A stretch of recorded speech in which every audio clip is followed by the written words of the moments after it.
आहा हरि नाम जप करो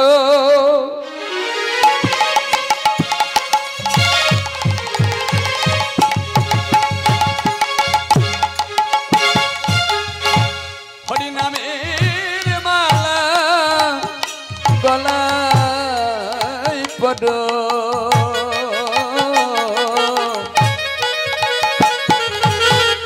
आहा हरि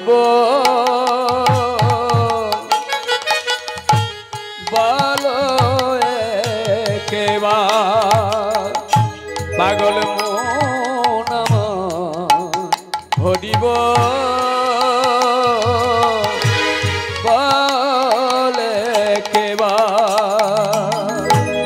हरि नाम जप करो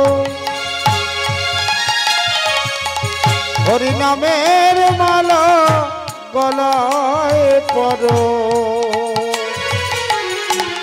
हरि बोलो पागल मोनाम हरि बोलो এইভাবে বাজারে এসে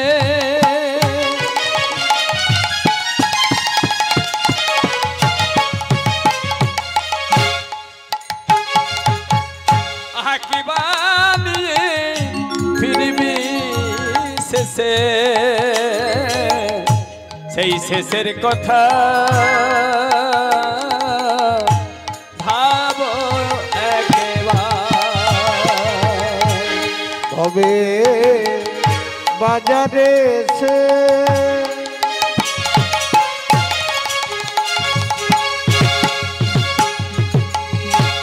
কি বানিয়ে ফিরবি শেষে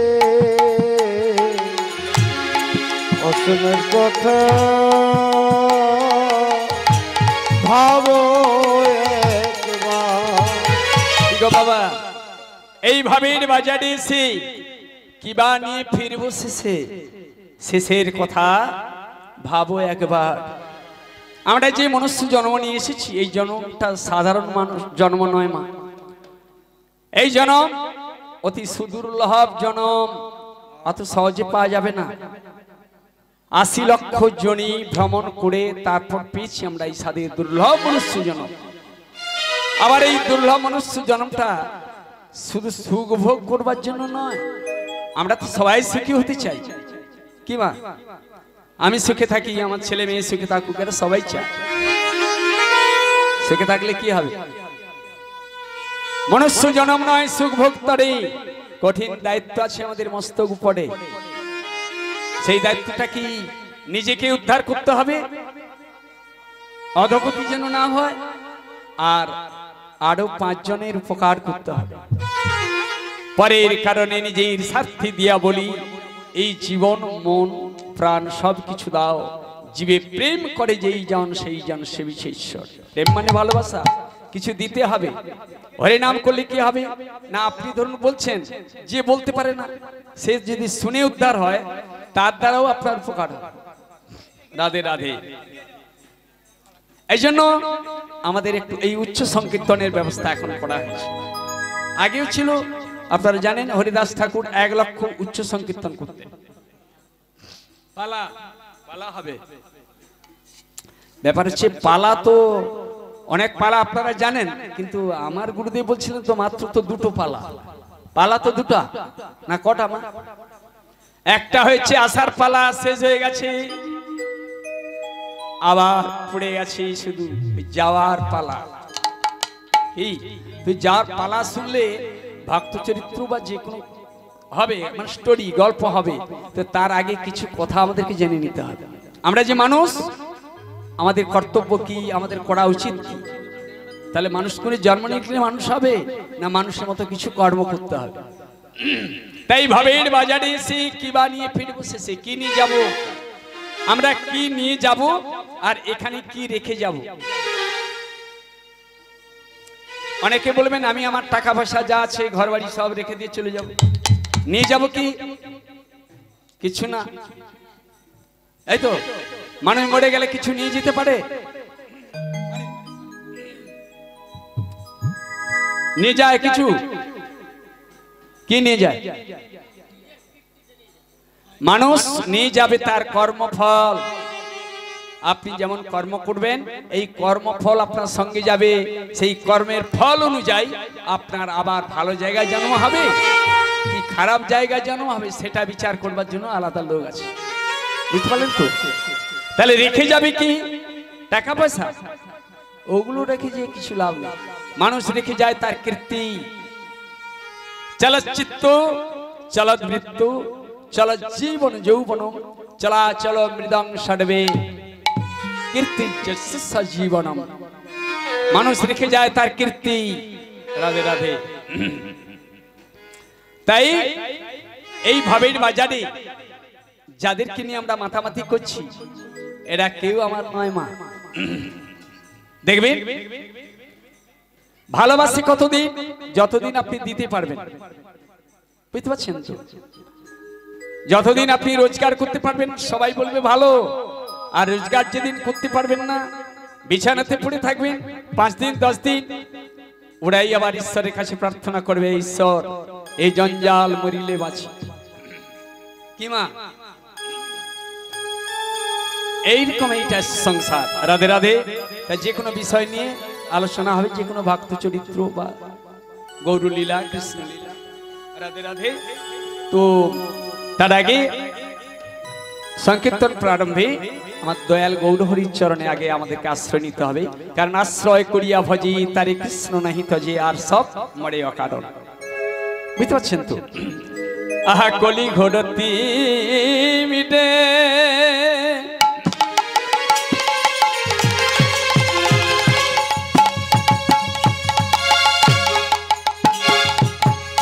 আহা গড়া সল জগ জনে কলি ঘোর তিমিরে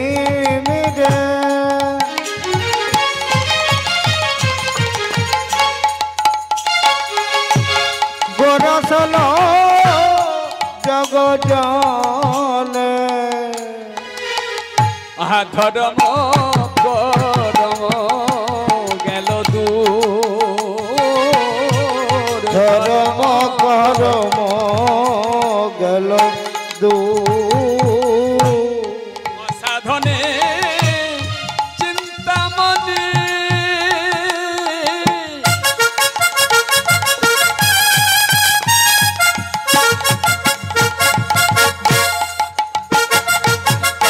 আহা বিধি বিলায়নি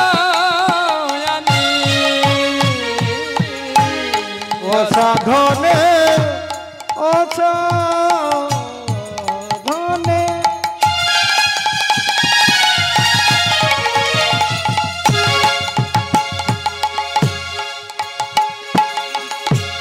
অসাধনে চিন্তামণি বিধি বিলাইল আনে আমার গোড়া বড় আমার গোড়া বড় দয়ার ঠাকুর আমার গোরা বড়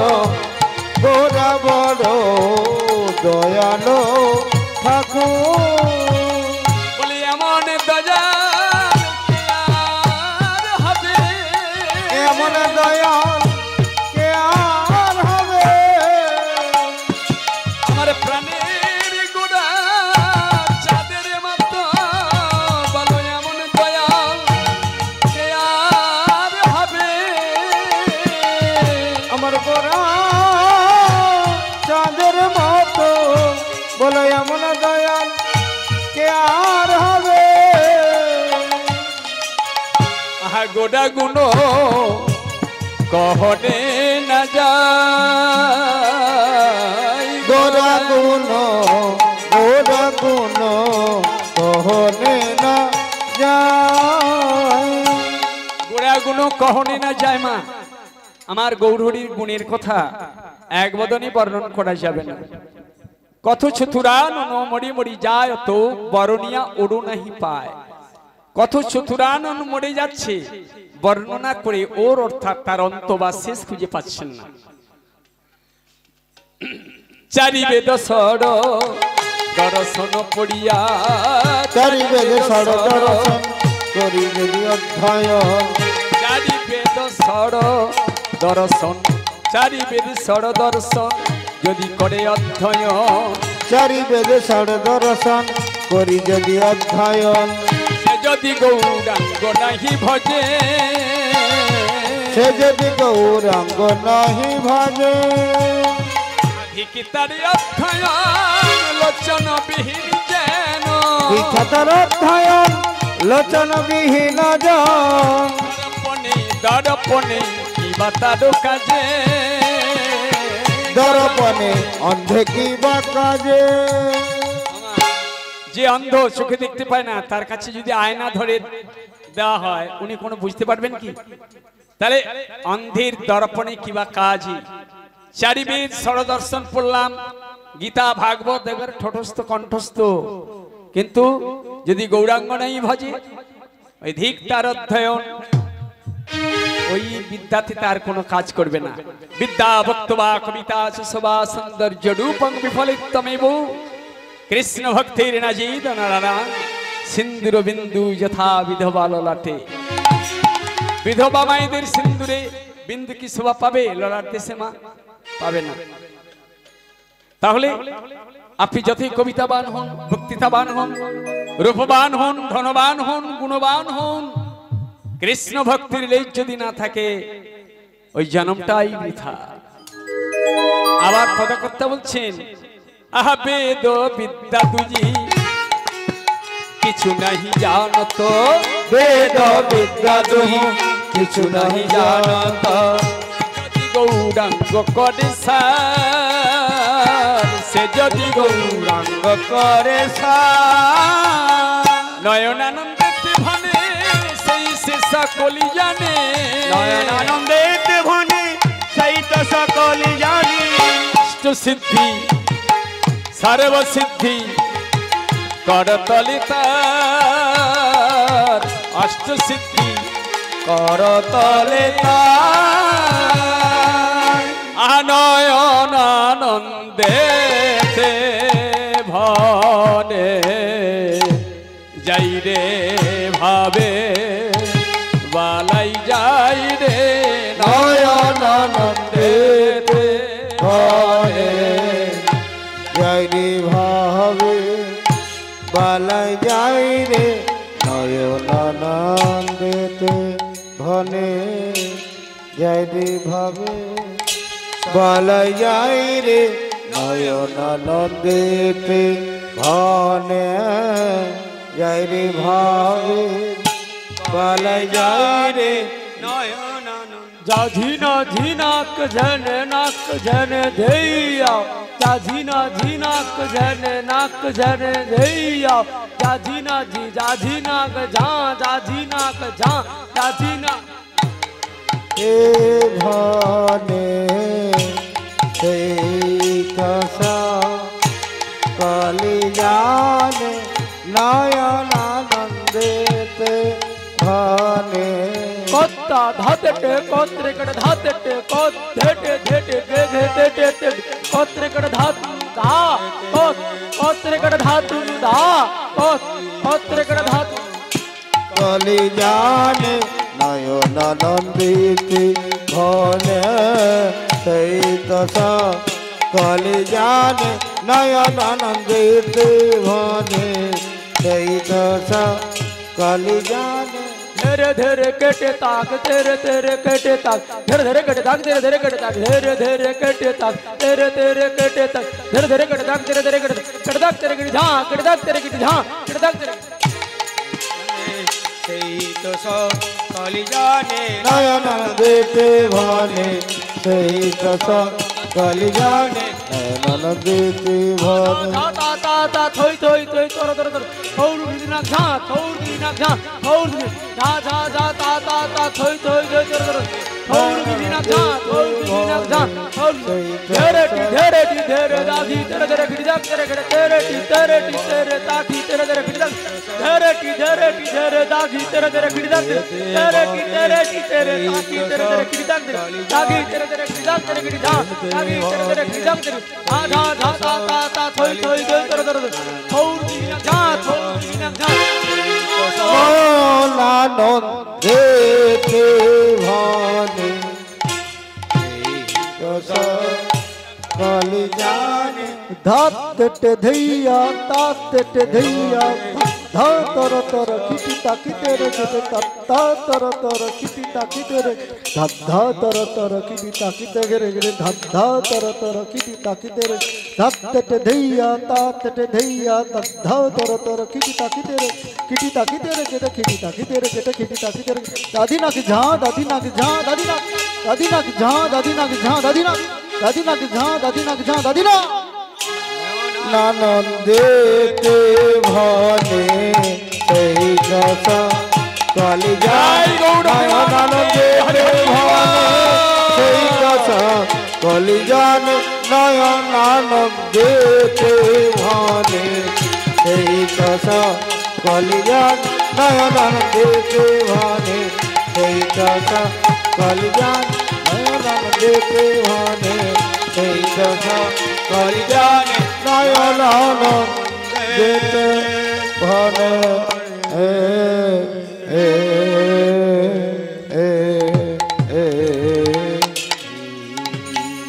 জয় শ্রী রাধে, জয় শ্রী গুরুদেব। আমার দয়াল গুরু আজকে আমার অন্তর মন্দিরে থেকে যে লীলা কথা আপনাদের আস্বাদন করাবেন সেটি ভক্ত চরিত্র। আপনারা জানেন, হয়তো অনেকেই শুনেছেন, আপনাদের জানা নেই এমন না, অনেক জানেন আপনারা। আজকের যে লীলা কথা আপনারা আস্বাদন করবেন, আমার দয়াল গুরুদেব বলবেন আমার অন্তর মন্দিরে থেকে। আজকের লীলা কথা ভক্ত চরিত্র তুলসী দাস।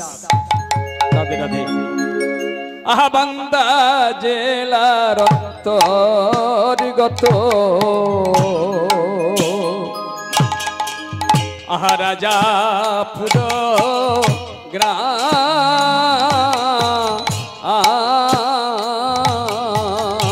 আহা বান্দা জেলা অন্তর্গত,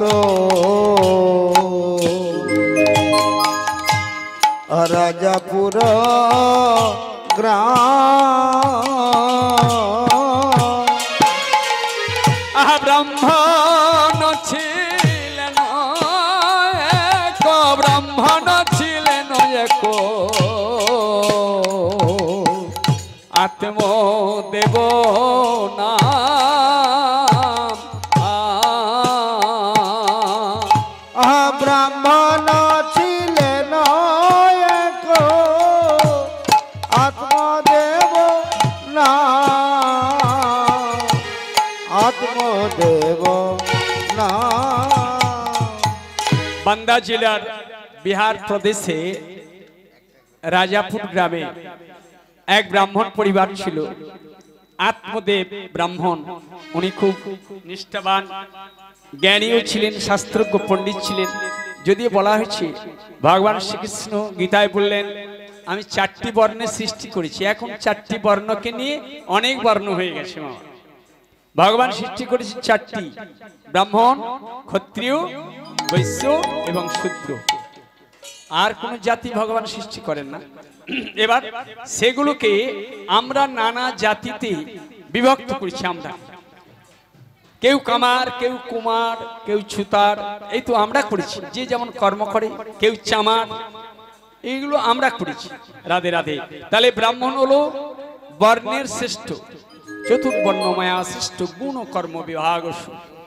4টি বর্ণের আবার 4টি কর্ম আছে। ব্রাহ্মণের কর্ম কি? ব্রাহ্মণদের কর্ম হবে সম দম স্তপ শৌচ ক্ষন্তি রাজ্যমেবচ জ্ঞান বিজ্ঞানমস্তিক্যং ব্রহ্ম কর্ম স্বভাবজ। ব্রাহ্মণদের এগুলো কর্ম করতে হবে। কি? সম, সম মানে কি? মনের পবিত্রতা। দম মানে কি? ইন্দ্রিয়গুলোকে দমন করে রাখা, জিতেন্দ্রিয়। সম দম। তপ, তপস্যা। তপস্যা বিভিন্ন ধরনের আছে, একটা বাচিক তপস্যা আছে, কায়িক বাচিক তপস্যা। এবং শৌচ, সর্বদা সূচি অবস্থায় থাকতে হবে। ক্ষান্তি রাজ্যমেবচ, মনের মধ্যে হিংসা থাকা চলবে না, দয়াশীল হতে হবে। জ্ঞান ও বিজ্ঞান মস্তিষ্কং, উনি জ্ঞানী হবেন, বেদ বেদান্ত পাঠ করবেন, অধ্যয়ন করবেন, অধ্যাপনা করবেন, মানুষকে শিখাবেন, জানবেন। এগুলো নিয়ে তাহলে ব্রহ্ম কর্ম সমাবর্জন এবং দেবদেবীর পূজা অর্চনা ব্রাহ্মণাই করবে। এগুলো আর বলবো না, সময় চলে যাবে, আমি একটু পালাটা এগিয়ে যাই। রাধে রাধে। ক্ষত্রিয়ের কর্ম হলো দেশ রক্ষা করা, বৈশ্য হলো চাষাবাদ এবং গোরক্ষা, গোপালন, আর শূদ্র যারা তারা করবেন এই যে আগের যে তিনটি জাতি, এদের সেবা। রাধে রাধে। এই আসমদেব অত্যন্ত জ্ঞানী ছিলেন। স্ত্রীর নাম ছিল হুলসী দেবী। সংসারে কোনো কিছুর অভাব ছিল না, কিন্তু একটি অভাব ছিল মা। যেমন বলা হয়েছে, চাণক্য বলেছেন, অবিদ্যা জীবনং শূন্য। যার জীবনে কোনো বিদ্যা নেই তার জীবনটাই শূন্য। কি মা? লেখাপড়া না থাকলে আপনাকে একটা পুঁথি দেখিয়ে দিলে আপনি অন্ধের মতো কিছুই দেখতে পারবেন না, বুঝতে পারবেন না। অবিদ্যা জীবনং শূন্য, দিক শূন্যঞ্চ বান্ধবা। যেদিকে আমাদের বন্ধু বান্ধব নেই ওই দিকটা আমাদের শূন্য। পুত্রহীনং গৃহ শূন্য। যাদের ঘরে পুত্র কন্যা নেই তাদের গৃহটাই হলো শূন্য। আর সর্বশূন্যং দারিদ্রতা। দারিদ্রের যে কি জ্বালা যারা পেয়েছেন তারা জানে। 30 বছর পিছিয়ে যান, 30-40 বছর মানুষগুলো খেতে পেত না, একবেলা খেয়ে আর দুবেলা ক্ষুধায় পড়ে থাকতে হতো। অনেকে আছেন আপনাদের এখানে, আমাদের দেশে ঘরেও আছে, সব জায়গাতে। এখন খেতে পায় না এমন কোনো ফ্যামিলি নেই। কিন্তু আমরা কম্পিটিশন করছি কে কত ধনী হতে পারি, কিন্তু আমরা কোনোদিন কম্পিটিশন করি না কে কত বড় আমরা ভক্ত হতে পারি। নিধাই গৌর প্রেমানন্দে হরি হরি বল। এই আত্মদেব বড় ভক্ত, সর্বদাই কৃষ্ণ গুণগান করেন, ব্রাহ্মণ দিয়ে কর্মস্থায়ী করেন। কিন্তু সংসারে ওই যে দুঃখ যন্ত্রণা, অনাপত্য সংসার, সংসারে পুত্র কন্যা কিছু নেই, তারা নিয়ত গোবিন্দের চরণে প্রার্থনা করে জানায়, একটি পুত্র সন্তান দাও গো ঠাকুর তোমার সেবার তরে।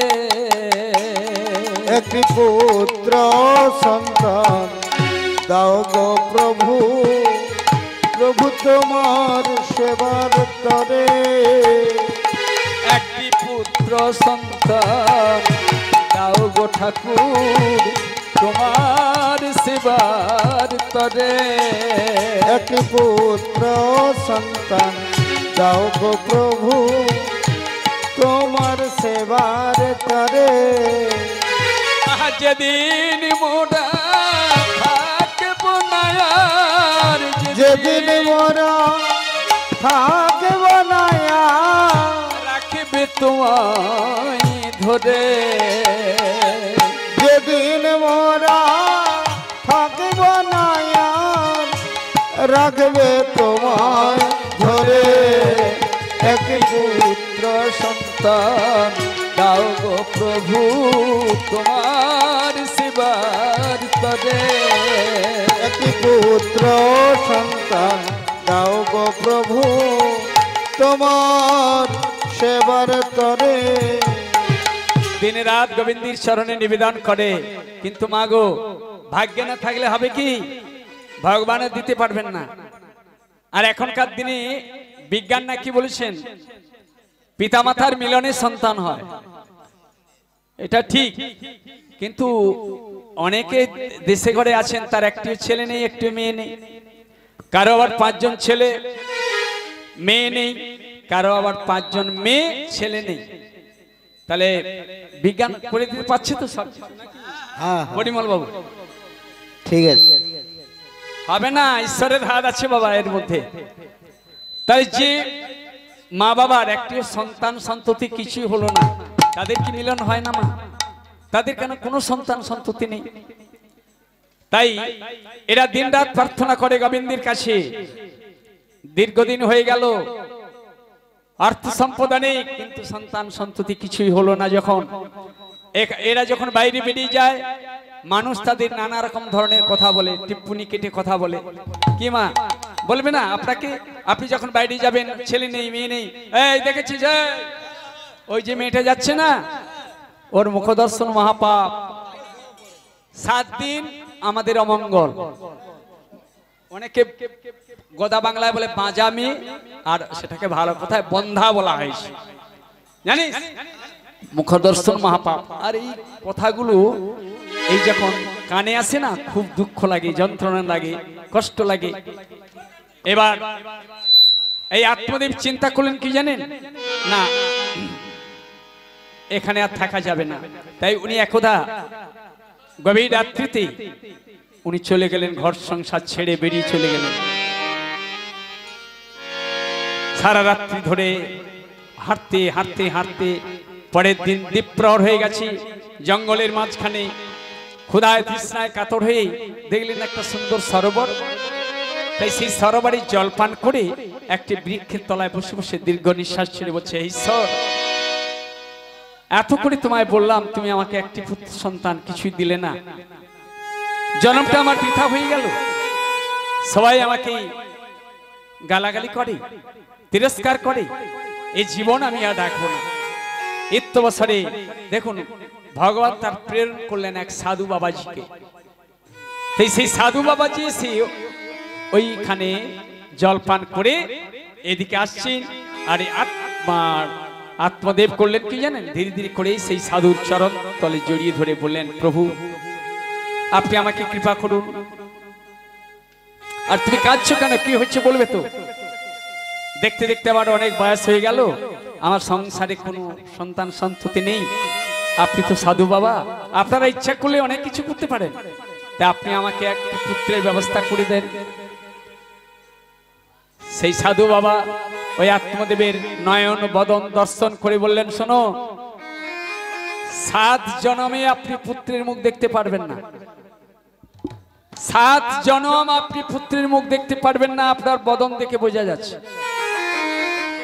বলছে তাহলে শুনুন সাধু বাবা, আমার যদি কোনো ব্যবস্থা আপনি না করে দেন, তাহলে আমি এখানেই আত্মহত্যা করব।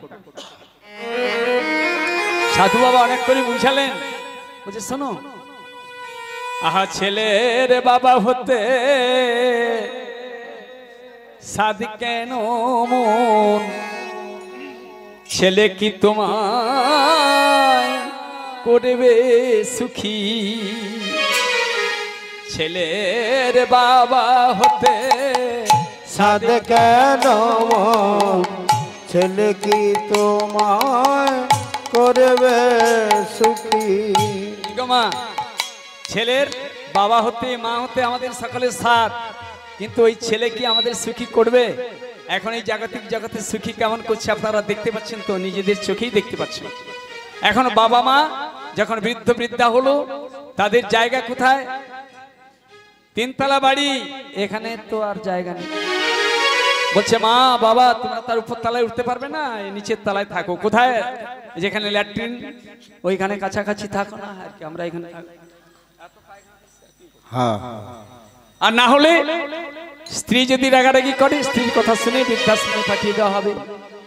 তাই বলছে শোনো, বলে ছেলের বাবা হতে সাধ কেন, ছেলে কি তোমায় করবে সুখী, ছেলের বাবা হতে সাধ কেন মন, ছেলে কি তোমায় করবে সুখী।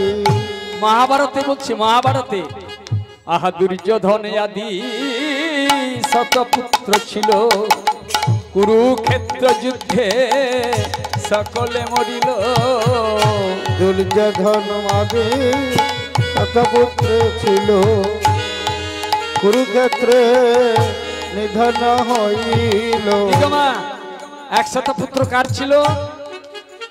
দুর্যোধন, দুঃশাসন, এরা কার ছেলে? বিকর্ণ, দুঃশল, ধৃতরাষ্ট্রের, অন্ধ ধৃতরাষ্ট্রের।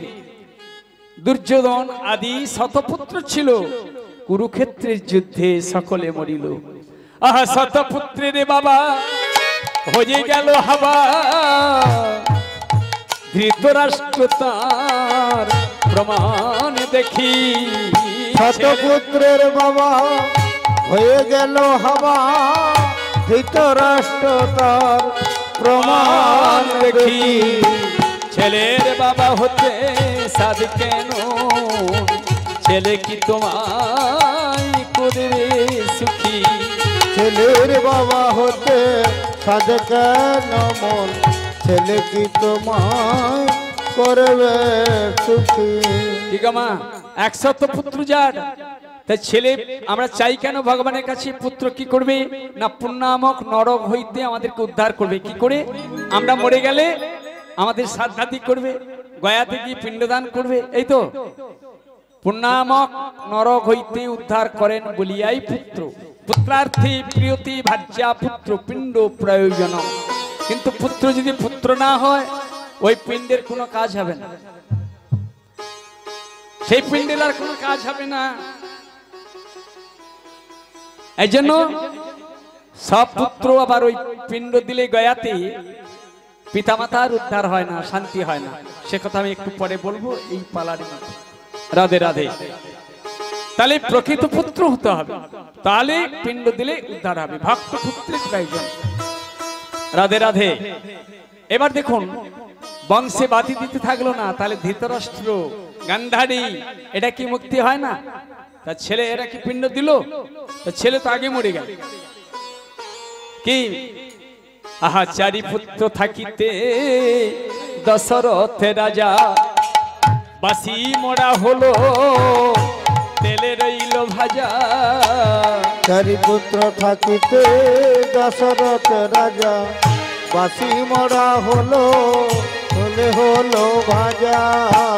4 পুত্র থাকিতে দশরথ রাজা। কি মা, ওই যে আগে বলেছিলাম, ওই যার ঘরে আসবে রাম, আমরা অনেকে বলি রাম লক্ষণ ভরত শত্রুঘ্ন, না, রাম ভরত আর লক্ষণ শত্রুঘ্ন এরা সুমিত্রার গর্ভেই জন্মগ্রহণ করেছিলেন। এদের আবার জন্মের বৃত্তান্ত আলাদা। হ্যাঁ, এখন তাহলে সেই রামচন্দ্র যার ছেলে হয়ে এলো, সেই রাজা দশরথ বাসি মরা হলো। আমরা কি বলি আমাদের দেশে ঘরে? সন্ধ্যায় মরে, রাত্রে মরলে আমরা বলি রাত্রের মধ্যে সব দাওয়া করে দেয় ভালো, যেন রাত্রি প্রভাত না হয়। কি মা, বাসি হয়ে যাবে। আর এখানে দশরথ বাসি মরা হয়ে গেল, তেলে রইল ভাজা, মানে তৈল দ্রোণীতে রাখা হয়েছিল। বুঝতে পারছেন তো? এখনকার দিনে যেমন বাবা মন্ত্রীরা মরে গেলে এখন 3 দিন 4 দিন তাদেরকে বিভিন্ন জায়গা থেকে ঘুরিয়ে নিয়ে এসে আবার তাদেরকে চিতায় তুলে দেওয়া হয় চন্দন কাষ্ঠের দ্বারা। তাদেরকে ওই আরক দিয়ে মানে তৈল দ্রোণীতে রাখা হয় এবং তার দেহ থেকে যেন দুর্গন্ধ না বেরোয়। রাধে রাধে। সেইভাবে রাখা হয়েছিল। তাই জন্য রামচন্দ্র 4 অংশে এলেন, বাবা বাসি মোড়া হয়ে গেল। 4 পুত্র থাকতে দশরথ রাজা, বাসি মোড়া হলো তেলে রইল ভাজা।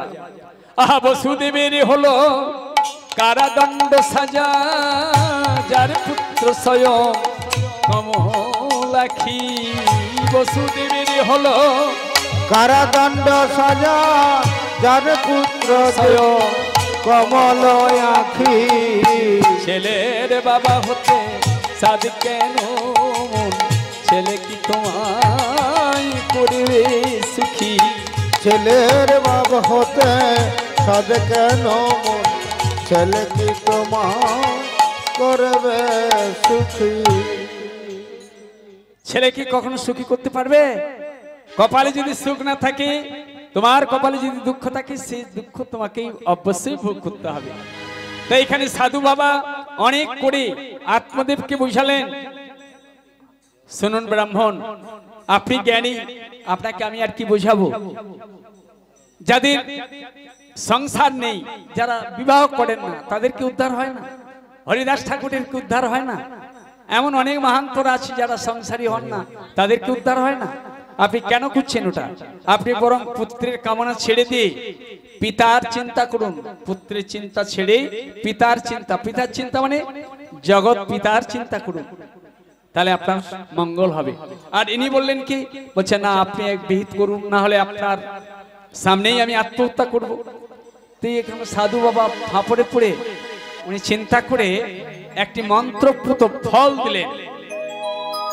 শোনো, তুমি যখন এমন করে বলছো, আমি আর কি করব, তা আমি তোমাকে একটা ফল দিচ্ছি, তা এই ফলটা নিয়ে গিয়ে তুমি তোমার স্ত্রীকে খাওয়াবে। তবে একটি কথা, 1 বৎসর ধরে তোমার স্ত্রী যেন নিয়ম নিষ্ঠার মধ্যে থাকে, নিয়ম নিষ্ঠার মধ্যে না থাকলে হবে না। 1 বছর ধরে তাকে সদাচারী হতে হবে। এখানে বসে চা খাওয়া হবে না, এখানে বাইরে। তাহলে সদাচারী হতে হবে। এখানে একটি কথা বলি, মায়েরা যখন গর্ভবতী হন তাদেরকে শাস্ত্রগ্রন্থ পাঠ করে শ্রবণ করাতে হয় এবং শুদ্ধাচার, তিনি যে কোনো তার মুখে যেন কখনো কটু ভাষা না আসে। আপনার আচার আচরণের মধ্য দিয়ে তো সন্তান বড় হবে। তাই ইনি বলে দিলেন নিয়ম নিষ্ঠার মধ্যে থাকতে হবে, বার ব্রত করতে হবে। যেমন একাদশী ব্রত, শিব চতুর্দশী ব্রত, ব্রত আছে অনেকগুলো আছে না, রাধাষ্টমী, জন্মাষ্টমী। এবং জন্মাষ্টমী রাধাষ্টমীটা আমাদের দেশে ঘরে যদিও একটুকু প্রতিপালিত হয়। যেমন রাম নবমী, রামচন্দ্র যেই তিথিতে আবির্ভূত হয়েছে, রাম নবমী, এটাকে প্রতিপালন করতে হবে। দুটি ছেলের জন্মতিথি, অষ্টমী নবমী তিথি। তাহলে এই রাম নবমী আমাদের ওই জন্মাষ্টমী, মানে কৃষ্ণের জন্ম যেমন আর রামের জন্ম, এটাকে প্রতিপালন করতে হবে। এটা আমরা তেমন করে করি। একাদশী ব্রত, একাদশী কটা মা? একাদশী করেন? একাদশী মোট কটি? কটা একাদশী?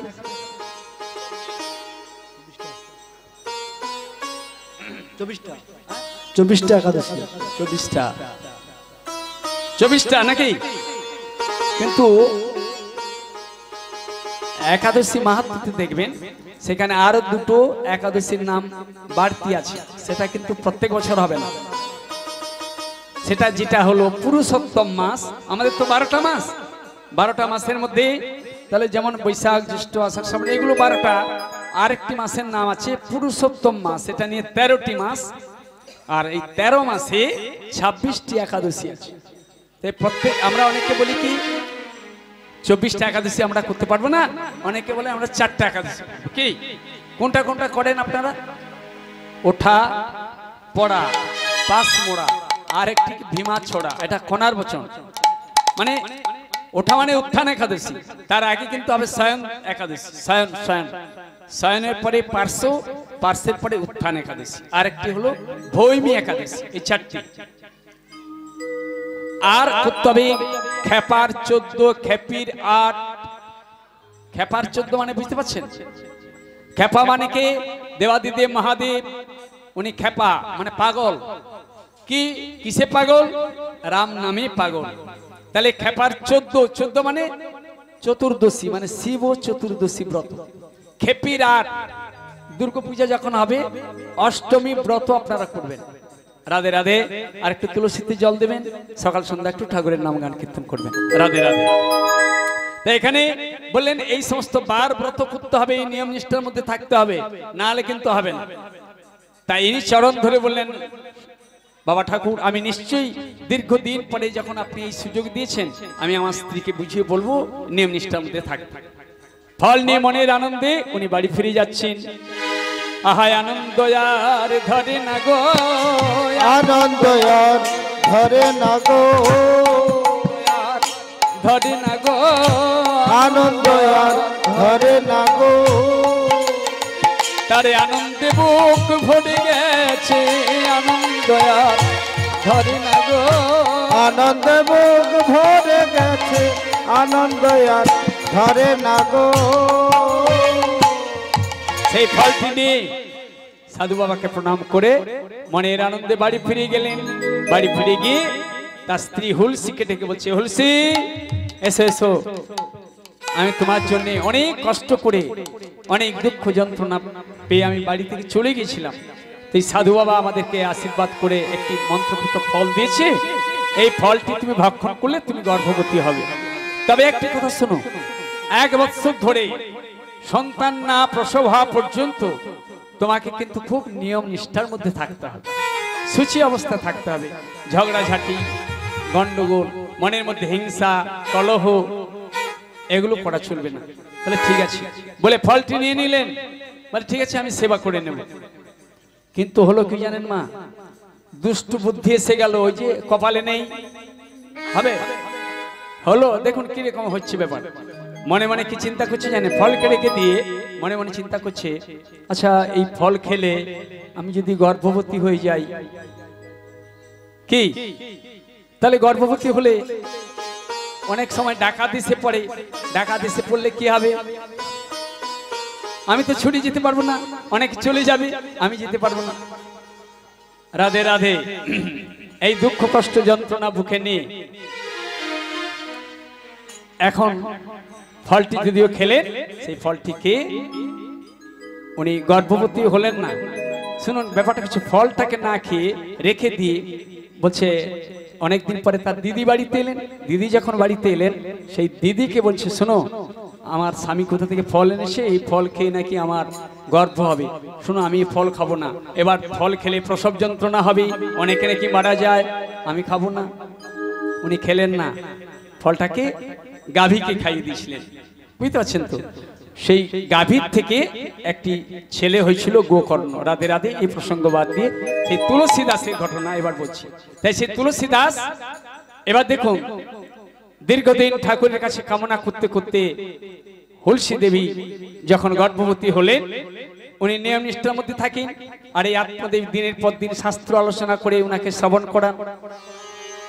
এই জন্য শাস্ত্র কথা শোনাতে গেলে, আচ্ছা মায়েদের গর্ভের সন্তান কি হরি কথা শুনে বিশ্বাস হয়? মায়ের গর্ভে থেকে সন্তান শিখতে পারে, জানতে পারে পারে এটা আপনারা জানেন না হয়তো। মহাভারতে দেখবেন অভিমন্যু মায়ের গর্ভে থেকে